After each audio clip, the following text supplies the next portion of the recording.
No, that state fees of money to cash. Similarly, if the Honorable CM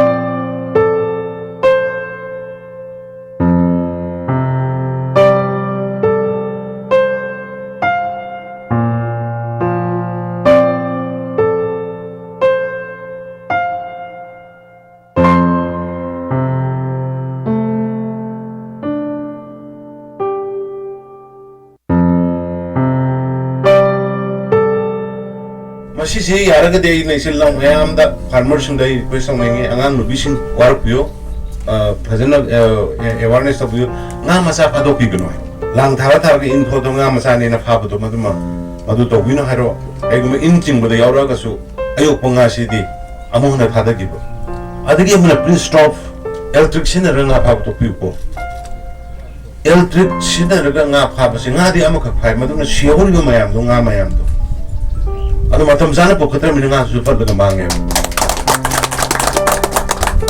Ado hayang apa pun ya orang anu Robindro dong punter pun Robindro no hai ni tahu apa yang ane thado pion ni madu khang dato rupne mo hai ni asni da mo hai ni santi da mo hai ni tahu dulu ngai tiada. Ado ai dikira di phado rendak di. Kalau di phado dikira. Ado kopsel libe mayam sih Hemendro sih bo.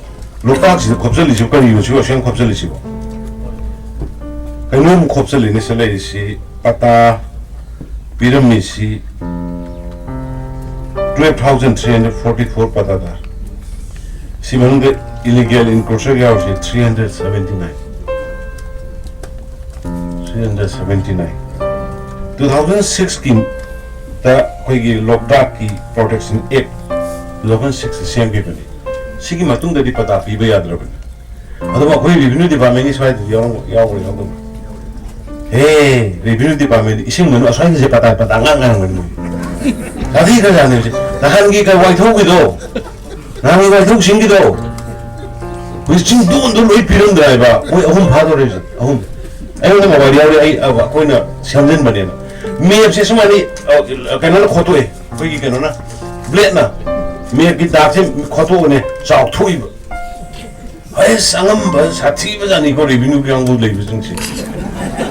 Ano sih mau ahum di paran itu pilot re, ada di pakai orang luar sama macam paran ni, aduna, ada aina aja, aing interest nanti dah, kau kerja semua sahaja, ngasih yang kau ngasih mirror manga apa ni, ngasih mirror se kau, tabak amat tahu pada mamut tanah, pandem yang macam tu pada kiba, kau mirror se ngasih manga apa ni, nama sing, kun manga kau action tu kau sih kali malam lagi no.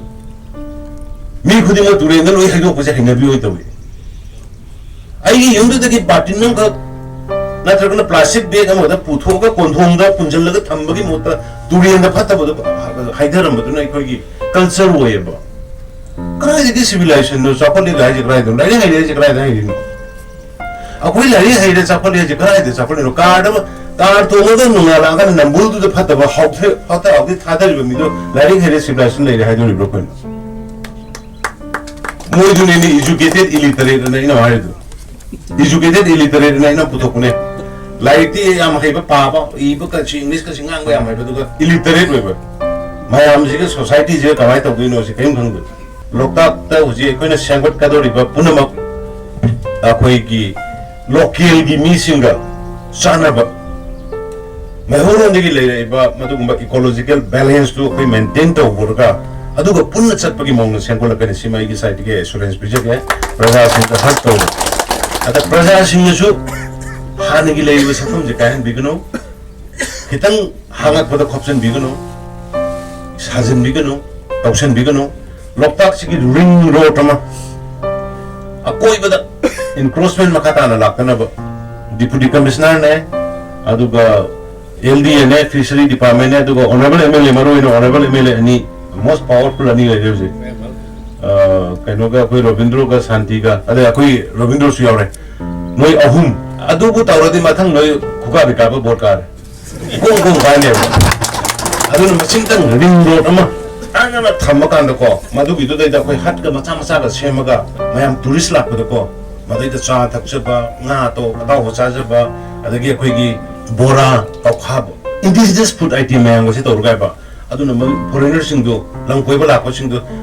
ji manipur da loi la ni